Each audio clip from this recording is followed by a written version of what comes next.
O Vozes dos Biomas está no ar. Desde o ano 2000, o Instituto EcoSurf desenvolve ações e projetos voltados à conservação do bioma marinho e dos ecossistemas costeiros. As mobilizações envolvem limpezas de praias a diferentes campanhas de engajamento nacionais e internacionais, como na campanha Redes Mares Limpos do Programa das Nações Unidas para o Meio Ambiente, PNUMA. Para falar a respeito dessa trajetória, nosso 113º convidado é João Malavolta, fundador do Instituto EcoSurf. Ele é jornalista, graduado em Geografia e técnico em Meio Ambiente e Design Gráfico. Malavolta, obrigada pela participação no programa Vozes dos Biomas. E, por favor, conte como se dá a integração do EcoSurf com o socioambientalismo. Estamos curiosos para saber essa história. Bom, Sucena, primeiro é uma honra estar participando com você do Vozes dos Biomas. Você é uma das jornalistas que atuam com a pauta ambiental já historicamente no Brasil, que eu tenho uma grande admiração. Inclusive, a gente já se encontrou por vezes nos congressos brasileiros de jornalismo ambiental. Eram grandes fóruns, né, para a gente discutir como a gente materializa as pautas ambientais no dia a dia das pessoas, utilizando das plataformas, dos veículos, a tão necessária transversalidade desse tema para todos os assuntos, né? Eu sou João Malavolta, atuo há 2 décadas à frente do Instituto EcoSurf, uma organização da sociedade civil brasileira que foi criada por surfistas na virada do século. Nosso processo iniciou entre 98 e 99 e a constituição formal da organização se deu no ano 2000. Então, são 22 anos já de trabalhos dedicados à conservação do oceano, com foco muito forte no combate ao lixo do mar, no engajamento e mobilização social, além, né, do trabalho também que a gente desenvolve naquele esforço de advocacy, de pressionar, né, para as políticas públicas e do controle social, né, das legislações que a gente tem hoje no país, que versam sobre proteção e conservação do meio ambiente.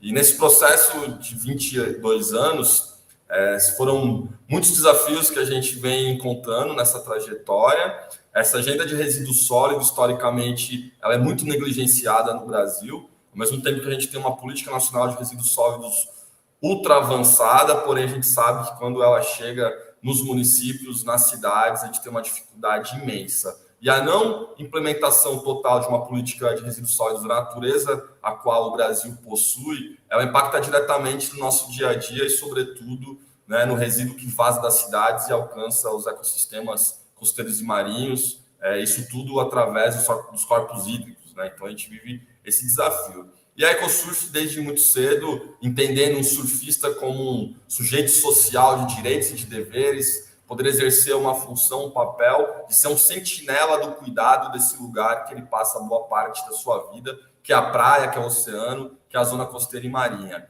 Então, dentro dessa perspectiva, aliar o surf ao meio ambiente, a gente costuma dizer que não dá para falar de surf sem falar de meio ambiente, é algo intrínseco, né? Porque o esporte, a cultura, a filosofia de vida do surf depende dessa ligação com o oceano, depende dessa vivência, né, no mar. Então, cuidar desse espaço que nos oferece tanto é o mínimo que os surfistas devem fazer. Então, é uma maneira até de retribuir o favor. E durante essa trajetória, assim, quais são as principais ações que você pode destacar, né, que o EcoSurf participou, né, durante esse tempo? Olha, hoje a gente divide o nosso trabalho em 2 pilares fundamentais, que é o combate ao lixo do mar e a proteção das ondas. Então, a gente tem programas específicos voltados a cumprir essas 2 agendas.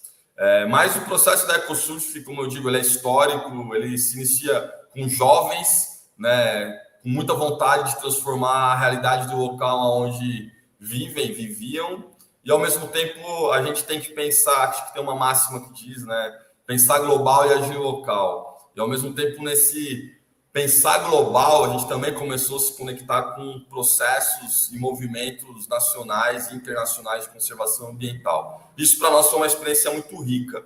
Então a gente consegue ter um acúmulo, né, de trabalhos e participações nas redes socioambientais brasileiras, tanto na esfera da educação ambiental, como a REPEC, a Rede Brasileira de Educação Ambiental, no recorte regional, a REPEC, a Rede Paulista. Então, essas redes foram processos muito importantes na nossa participação, a gente conseguiu aprender muito, a dividir, a trocar, a internalizar dentro da EcoSurf essa cultura de rede, de colaboração, das redes descentralizadas, distribuídas, que foram essas redes, as grandes propulsoras desse movimento socioambientalista que culminou na formulação da Política Nacional de Educação Ambiental de 99, nas legislações de cuidado, de conservação. Então, é muito importante esses aprendizados que a gente teve a oportunidade de vivenciar. Para além disso, a gente sempre esteve envolvido nos grandes fóruns, nas discussões nacionais. A EcoSurf ela teve a sua primeira participação numa Conferência Nacional de Meio Ambiente em 2003, cujo a primeira Conferência Nacional foi naquele ano. Então, a gente teve as etapas regionais, macro-regionais e nacional, e a EcoSurf sempre vivendo isso, embora uma organização, naquela época, recém-criada, mas a gente já tinha essa vontade e, ao mesmo tempo, uma necessidade e a curiosidade de estar nesses processos, entendendo como se faz a política pública construída a várias mãos. Então, dentro disso, a gente se envolveu também durante muito tempo dentro da Rejuma, que era a Rede de Juventude e Meio Ambiente pela Sustentabilidade, que congregava jovens de todo o Brasil. E a Rejuma ela é fruto, né, da primeira Conferência Infanto-Juvenil de Meio Ambiente, que foi de 2014, onde se criou um programa chamado Coletivos Jovens de Meio Ambiente, que alinhou, né, e agregou jovens do Brasil inteiro através de uma política, né, de Estado. Existia uma comissão de meio ambiente e educação ambiental que somava o Ministério do Meio Ambiente junto com o Ministério da Educação e seus departamentos e áreas específicas que animavam, né, e promoviam essas políticas de juventude e meio ambiente. Então, a gente sempre teve muito forte dentro disso e, de fato, materializando, né, trazendo uma voz da praia, uma voz do oceano para dentro dessa discussão de jovens e meio ambiente. E era muito interessante, a gente fez vários encontros nacionais de juventude e meio ambiente pelo Brasil. Eu digo a gente enquanto Rejuma, enquanto organizações que eram parte da malha da Rejuma, e era muito legal porque a gente conectava jovens do centro-oeste brasileiro, a jovens do norte e nordeste brasileiro, do sul,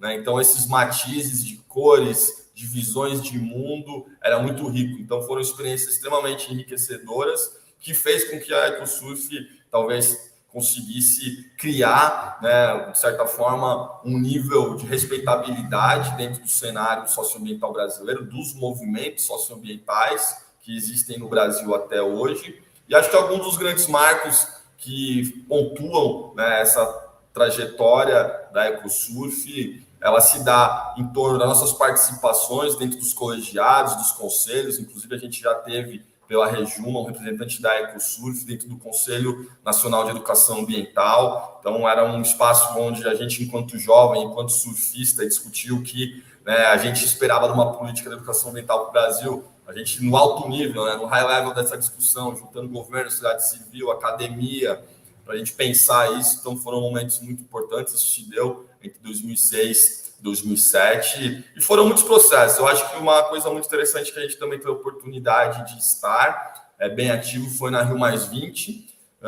no acampamento intercontinental das juventudes, que foi promovido pela Rejuma, e as ONGs ali que faziam parte dessa rede. E a EcoSurf foi uma das organizações que ajudou a constituir esse acampamento na UFRJ em 2012, durante a Rio+20, no âmbito da Cúpula dos Povos. Então, foram mais de 5 mil jovens reunidos durante aquelas semanas da conferência. Então, para nós, foram momentos muito significativos, né, daquela época, e muita coisa mudou de lá para cá. Eu, particularmente, tenho algumas impressões do pós-Rio+20, essa fragmentação e a fragilização que o movimento no campo socioambiental hoje vive, né? Isso se dá para mim muito claro a partir de 2012, desde a flexibilização do Código Florestal. A gente estava muito ativo com a campanha Mangue Faz a Diferença, trazendo, né, o olhar para a zona costeira do que seria essa fragilização, essa flexibilização do código, sobretudo sobre a expansão de áreas para carnicicultura de camarão no Nordeste, sobre apicuns e manguezais, isso que era o impacto, né,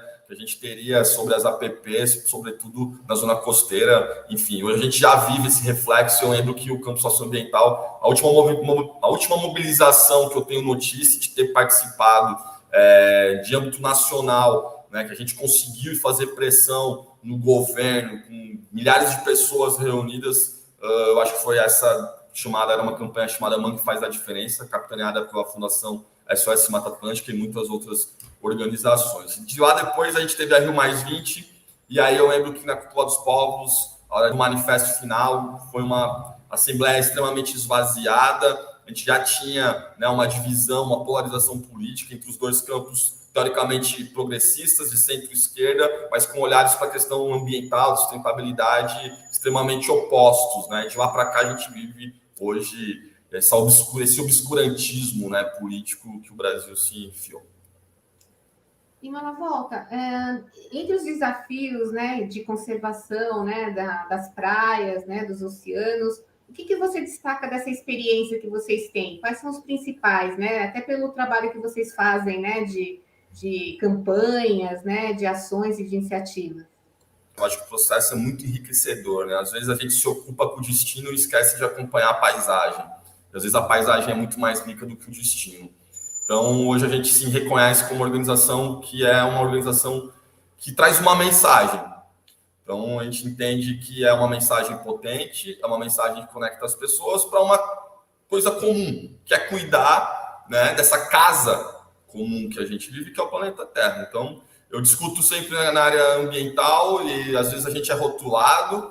E eu digo que, para as pessoas, quando elas trazem o recorte político-partidário para a discussão, que às vezes uma discussão ambiental ela tem um cunho de um matiz ideológico voltado para a esquerda ou para a ultradireita, enfim, cada um com uma impressão. E eu digo sempre para as pessoas que eu luto por água limpa, acredito que você também.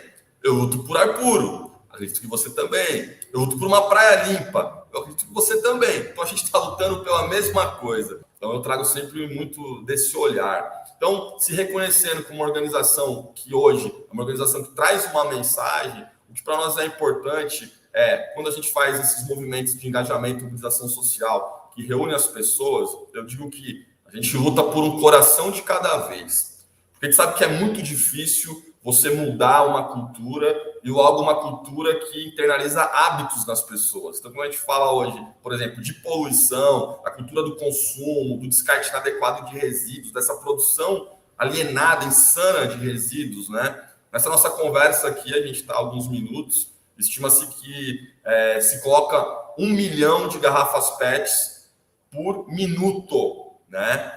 É produzido por minuto 1 milhão de garrafas PETs. Então, olha só, por que é produzido 1 milhão de garrafas PET por minuto? Porque existe uma demanda por essa garrafa PET por minuto. E essa demanda ela é oriunda de uma necessidade desnecessária das pessoas que consomem esse tipo de embalagem que traz um tipo de produto que ela quer adquirir. Então, eu falo um pouco disso para dizer que quando a gente conecta, né, o nosso trabalho com as pessoas e o rebatimento que isso traz, desse feedback, da experiência que as pessoas têm vivendo os projetos da EcoSurf, principalmente nessas ações diretas, né, nesse diálogo direto com o problema, que é um simples mutirão de limpeza de praia, mas a gente consegue introduzir um método, né, a gente faz de tangibilização do problema, tangibilização do resíduo, e a gente avalia aquela experiência com as pessoas ao término, né, de uma programação que a gente monta. Aquilo é muito enriquecedor para nós, estamos há 2 décadas fazendo isso, então isso nos oxigena para continuar insistindo nessa pauta, nessa agenda, e para quem viveu aquilo 1, 2 vezes no mutirão da EcoSurf, ela começa a refletir e repensar seus hábitos, porque ela visualizou o que é o impacto disso que a gente vem falando, né, exaustivamente, mas que por vezes você olha um vídeo de uma tartaruga com uma haste, né, plástica no nariz, ou uma praia repleta de poluição, você acha que está longe de você. E, na verdade, eu digo que a maioria das praias no mundo, sobretudo zonas costeiras de países ainda em desenvolvimento, subdesenvolvido, estão extremamente poluídas, né, por resíduos sólidos, macro-resíduos, sem falar dos outros estressores ecossistêmicos. Então, a gente pode falar de resíduos de metais pesados da indústria, da questão do esgotamento sanitário da cidade sem tratamento, e assim por diante. Então, o plástico hoje ele é tido como vamos chamar de espécie bandeira da discussão de resíduo e poluição, mas o problema é muito mais complexo do que só olhar para o plástico. Mas a gente vive uma cultura desse plástico, né, descartável, que infesta nossas vidas, que a gente tem que rever isso, repensar e claro, criar as incidências necessárias. E aí a gente conversa com a política pública, a gente conversa com a empresa, com as indústrias, para a gente tentar achar um denominador comum e acreditando, obviamente, que você não consegue sozinho. Então, você tem que ter todo mundo à mesa para ter uma discussão que seja razoável e a gente consiga avançar, né? Sem ficar também demonizando esses atores, porque isso é contraprodutivo, né? De ficar vilanizando que um é bem e o outro é mal, a gente não consegue andar. Então, eu acho que é até um amadurecimento que a gente vem carregando aí ao longo desse tempo. Mas principalmente quando a gente consegue hoje, pelo EcoSurf, trazer empresas para investir nas causas que a gente defende, aprovar projetos em fundações, em editais, ter grandes parceiros, né, na área política, eu acho que são grandes conquistas. E isso reverbera no impacto maior da nossa ação, que quem sente são as pessoas que participam e são alcançadas por esses projetos. Então, acho que a EcoSurf, eu acho que ela é uma coisa muito, até, vamos dizer, endógena, né? Todos esses processos nos faz um enriquecimento de quem participa muito grande, né? A gente individualmente se transforma, talvez, em seres humanos um pouco mais conscientes, né, do nosso papel enquanto cidadão. Então, é uma escola, a EcoSurf serve de uma escola para quem participa e, obviamente, de quem é impactado pelo trabalho, ela também consegue trazer essas pessoas para um pouco dessa nossa visão de mundo. Mas eu acho que o nosso principal impacto é justamente continuar mantendo essa mensagem que a gente já traz há mais de 2 décadas. E, ao mesmo tempo, a gente vê cada vez menos financiamento, né? Então, é muito caro isso para a área ambiental de modo geral e, ao mesmo tempo, a gente também entende como desafio das organizações que não estão vinculadas a esses grandes patrocinadores estatais, que eu acho importante, sim, para mim teria que ter muito mais, né? A gente sabe que existem os editais, existem aqueles projetos que já estão dentro do investimento anual do programa de sustentabilidade dessas empresas, mas, ao mesmo tempo, você vê os mesmos projetos, então a gente não tem essa renovação. E aí, existem muitas questões relacionadas a isso, desde a capacidade administrativa, a capacidade técnica das organizações. É muito difícil você se manter, né, com pouco recurso, se atualizando, se antenando. O custeio de uma organização não governamental no Brasil, né, para você ter impacto positivo os seus projetos, ele é um custo alto, você tem que ter uma administração a título como se fosse uma empresa, obviamente, né, os seus processos internos, e aí a gente vê a dificuldade que é você... tem uma coisa que diz, ninguém realiza o sonho de ninguém, né? Você é responsável pelo seu sonho. Se você não levantar e fazer por onde, ninguém vai fazer por você. Então, quando você cria algo, é um sonho que você quer materializar. Então, você achar as pessoas que queiram acreditar no seu sonho é um grande desafio até hoje, né? E a gente vem aí, ao longo do tempo, nessa dificuldade, se desenvolvendo, se reinventando. Eu acho que isso é um processo que permite a gente poder falar, né, com uma certa propriedade sobre esses desafios, mas eu acho que vale como experiência e como também reflexão, né, sobre o momento atual hoje das organizações socioambientais que atuam em conservação costeira e marinha. Na volta, eu gostaria que você contasse alguma coisa de bastidor, né? Aquelas histórias que permanecem, né? Que são importantes assim para vocês, assim, que você possa contar para a gente um pouquinho dessa história. É uma história longa, né? Eu digo de bastidor, acho que a gente está numa 4ª geração já de pessoas na EcoSurf. Então, a gente teve as pessoas que fundaram a EcoSurf, e aí era um momento. A gente mal sabia o que estava fazendo, mal sabia o que era o terceiro setor, né? Então, aquilo foi uma experiência muito rica, todo mundo muito novo, né? Pessoas com 16, 17, 18, 19 anos, né? Criando uma instituição, mas com muita vontade de fazer a diferença. A gente ficou pelo menos uns 5, 6 anos assim, num processo bem amador, mas já conseguindo conectar, né, a nossa ideia para outros públicos, né? Transcendendo. Eu acho que uma coisa que até de bastidor eu sempre trago isso. Eu gastando esse assunto me veio, né? Eu fui fazer jornalismo, fui fazer faculdade de comunicação social. Eu acho que eu já tinha muito claro por que eu queria estudar comunicação social, fazer jornalismo. Era justamente para falar da EcoSurf, né? Então, eu, como um dos fundadores, já tinha isso. A gente tinha que comunicar o que a gente queria fazer, quem nós éramos, né? A importância do surfista. E acho que funcionou, né? Por que eu digo que funcionou? A gente está localizado, né, a nossa base principal na cidade de Itanhaém, embora a gente tenha representantes distribuídos em outras regiões do litoral brasileiro, fora do Brasil também. Mas aqui eu estudava em Santos. Santos é uma grande cidade, então todo dia eu pegava um ônibus e ia para a faculdade. E na época ainda fazia foto com câmera, né, analógica, foto ainda em papel que você revelava. E aí eu sempre, depois de uma ação da EcoSurf, muito focada em Itanhaém, nos períodos de verão, né, feriado, onde a gente recebe um número maior de turistas e visitantes, e onde o problema da poluição ficava aparentemente maior. E aí eu chegava na faculdade, dias depois, com um albinho de foto contando. Eu não tinha computador em casa, usava o laboratório de informática para escrever algum texto, para trazer no disquete e levar para um jornal da cidade para publicar a foto, falando o que a EcoSurf estava fazendo. E nisso eu já tinha colegas na faculdade que estavam estagiando na TV Tribuna, que é a associada da Rede Globo na região. Então tinha TV, tinha um jornal impresso de grande circulação.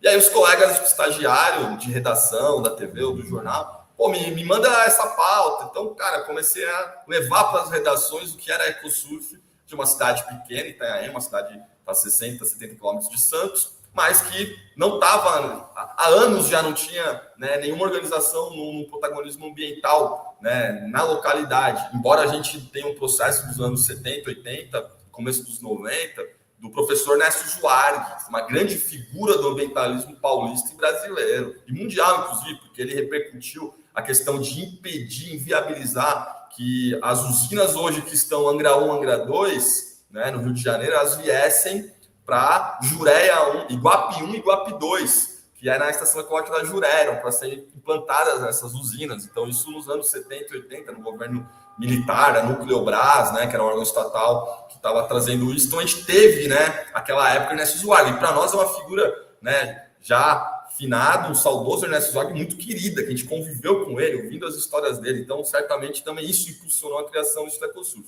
Mas, voltando para a questão da comunicação, começou a circular que existia uma organização que limpava a praia, que limpava a mangue de surfistas, e a gente fazia um texto ali, aquela coisa, né, o release, né, padrão do lead que a gente respondia para mandar para as redações, para os amigos levarem a foto do albinho, enfim. E aí começou a sair matéria de TV, a gente começou a ficar conhecido, né, regionalmente. E a partir disso, começa a chegar os convites. Ah, você não quer participar do Comitê de Bacia Hidrográfica da Baixada Santista? Mas o que é um comitê? O que faz um comitê? Pô, tu não quer ir para a Conferência Nacional de Meio Ambiente, na etapa regional, que vai ser em Botucatu, né? A primeira conferência etapa regional foi em Botucatu. Cara, claro. Então a gente foi se enfiando nisso. Então essa publicidade que a gente deu, dentro dessa estratégia, né, que eu me permitia estudar comunicação para poder aprender a escrever, para poder, né, de certa forma, interagir com a mídia, criar conteúdo, funcionou naquele momento. Então isso é muito bastidor, né, de uma estratégia de uma organização que nasce com um propósito ambicioso de ser uma organização referência, né, trazendo o surfista para pensar a questão ambiental, o seu papel enquanto cidadão, e ao mesmo tempo sem recursos financeiros, sem estratégia, né? Um bando de jovem cabeludo tatuado, né, correndo as praias, fazendo limpeza, mas isso daí foi uma estratégia. E depois disso, né, a gente teve outras fases da instituição, uma fase que a gente conseguiu ter uma equipe técnica muito qualificada, quando a gente começou a atuar nas redes, a participar das redes de educação ambiental, né, dos coletivos jovens de meio ambiente. E isso também foi uma escola para nós, né? Porque dentro do coletivo Jovem de Meio Ambiente, a gente tinha 3 premissas fundamentais. Uma era jovem educa jovem, então entendendo essa capacidade do jovem de fazer essas trocas. Jovem escolhe jovem, então nos processos da Constituição, quando a gente estava, né, nas plenárias de votação, de conferências, etc., sempre escolher, né, jovem, e uma geração aprende com a outra. Ou seja, ter esse canal de troca constante com as pessoas que estão jovens há mais tempo, que têm uma bagagem histórica maior, para a gente também poder, talvez, criar atalhos, né? Para olhar só para a parte boa do caminho. Então, encontrando esses atalhos, né? Então, isso funcionou muito. Então, dentro disso, a gente conseguiu entender como que funciona, qual era o nosso papel enquanto organização no terceiro setor. A gente começou a acessar recursos de fundos públicos, de fundos privados, para viabilizar projetos. Então, a gente tinha uma equipe técnica muito qualificada. E aí, o nosso nome começou a reverberar também, né, em Brasil afora. A gente começou muitos convites para participação de eventos, para palestras, para seminários. Então, isso é uma experiência também muito rica. Eu digo que na segunda geração, né, das pessoas na EcoSurf, a gente teve esse impulsionamento, né, na organização, e sempre um processo era bem orgânico, né? Então a gente tinha um time ali com 10, 15 pessoas, e acho que foi um momento que a gente estava muito intenso, né? Então era o seu grupo de amigos que você morava junto, trabalhava junto, surfava junto, você discutia, você brigava, um ficava de cara feia com o outro, mas tudo passava. A gente teve pessoas na organização que era polivalente, né? Ela conseguia entender o projeto, entender de comunicação, entender a parte pedagógica, os projetos principais de educação ambiental que a gente desenvolvia, entender a parte da publicidade, da parte política, né, que os projetos eles trazem. Então, cara, a gente teve ali, foi uma escola para muita gente, né? Hoje eu vejo pessoas, voluntários, estagiários que passaram pelo EcoSurf em órgãos, em cargos, dentro de empresas. E dos estagiários era muito legal, a gente fazia umas campanhas de verão, então a gente tinha parceria com universidades, né, em Minas Gerais, universidades em São Paulo, tanto pública quanto privada. E aí os estagiários vinham, a gente cumpria as horas de estágio deles, etc. Às vezes era conveniado, né, formalmente com as universidades. E depois de algum tempo, a gente recebia um telefonema de alguma empresa ou algum órgão, né, público perguntando se aquele estagiário tinha passado pela EcoSurf e se a gente recomendava. Então, para você ver a importância também do trabalho voluntário, do estágio, né, voluntário. Então, a gente, nossa, às vezes a gente nem lembrava o nome da pessoa, né, mas fala, foi no ano tal, projeto tal. Ah, não, claro, nossa, pessoa incrível, comunicativa, responsável, cumpre bem os horários, é proativa, pode contratar. Né? E às vezes você depois encontra essa pessoa num cargo de liderança, de gerência, né, num órgão ou numa empresa, e ela lembra tudo isso. Então, isso também é uma coisa de bastidor que aconteceu e foi muito forte para nós. E aí depois a gente teve uma terceira geração, e aí eu trago muito específico, depois de 2012, a EcoSurf passou, né, por uma reviravolta de modelo, inclusive, né, vamos pensar de modelo de gestão, e foi uma reinvenção muito forte. A gente trabalhava muito focado com educação ambiental nas mais diversas áreas, né? Então, desde o ecoturismo, engajamento, mobilização, projetos com recursos hídricos, entre outros. Então, até era muito difuso para as pessoas entenderem o que a EcoSurf faz. Foi um momento de novas pessoas se aproximarem, novas pessoas entrarem na organização e a gente começar a desenvolver um novo trabalho, com um novo olhar, e aí também a gente voltou muito mais para Itanhaém, muito mais para a cidade, fazer as coisas localmente, mas sempre atendendo os convites, né, dos parceiros, dos amigos, Brasil afora, dentro e fora do Brasil também. E aí acho que depois de 2014, 2015, a gente deu uma nova guinada, onde a gente olhou para a questão, a gente já vinha estudando a questão de oceano desde 2012, quando a gente entendeu que tinha duas agendas prioritárias, que era a questão da ausência de áreas protegidas marinhas, que isso aparece no relatório da Rio+20, da conferência oficial, e a questão também da poluição pelo plástico, expressões ecossistêmicas, etc., que também estava isso sendo colocado como uma das emergências que a gente tinha que começar a atuar. Malavolta, a gente está chegando nos momentos finais, né? Eu gostaria que você pudesse falar quem pode participar do EcoSurf, né? Esse canal para você poder estar falando, e quais são as campanhas atuais, né, que vocês estão fazendo. E desde já, obrigada pela participação no Vozes dos Biomas. Eu te agradeço a participação. Cara, para participar da EcoSurf, se conecta com as nossas redes sociais, Facebook, Instagram, Twitter, procura por @EcoSurfOficial, que você vai achar as redes. A gente tem algumas páginas dos núcleos da EcoSurf distribuídos por aí. Tem uma página que é a página que a gente chama de oficial, mas todas são oficiais.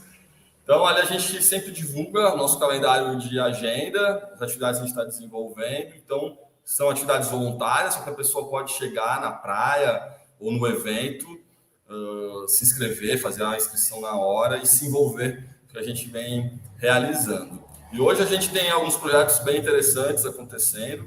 A gente tem uma campanha que tem o patrocínio da Natura, uma campanha chamada Nosso Oceano. A gente está realizando 25 ações de limpeza de praias pelo Brasil. O objetivo do projeto é fazer esse alerta sobre o que é a poluição por resíduo sólido, principalmente os plásticos pós-consumo, né, o que a gente chama dos plásticos problemáticos, aqueles plásticos que são os descartáveis. Então, a gente está fazendo um levantamento de informações, né, uma pesquisa sobre a distribuição espacial desses materiais nas praias. Essa campanha já percorreu. A gente já passou pelo Rio Grande do Sul, Santa Catarina, Rio de Janeiro, São Paulo. Agora, acho que a partir de março, abril, a gente deve ir para o Nordeste.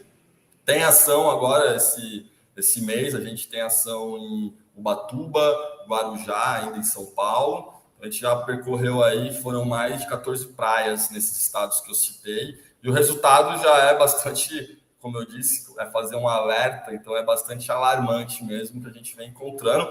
A gente fez uma ação de limpeza de praia agora, numa das praias de São Sebastião, e para mim foi extremamente estarrecedor o que a gente encontrou de resíduos, né? A gente tem uma coleção didática de lixo do mar, que a gente chama de aquelas coisas mais inusitadas, inesperadas que a gente encontra na praia, a gente acaba guardando e tem uma coleção bem vasta de resíduos encontrados.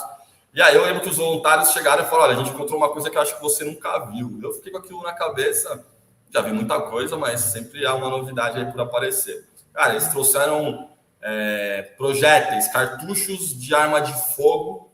3 estavam disparados e um ainda estava inteiro, que estavam na areia da praia. Eu falei, meu Deus, assim, a pessoa até falou: olha, a limpeza de praia tá ficando perigosa, né? O lixo de praia tá ficando perigoso. E realmente, cara, nunca tinha me deparado com nada parecido, né? Então, essa campanha Nosso Oceano, a gente está já na segunda, né, na segunda parte da campanha, faltam ainda, são 10 ou 11 ações. A gente está sempre divulgando os lugares que a gente vai percorrer nas nossas redes sociais, então convite os voluntários chegarem.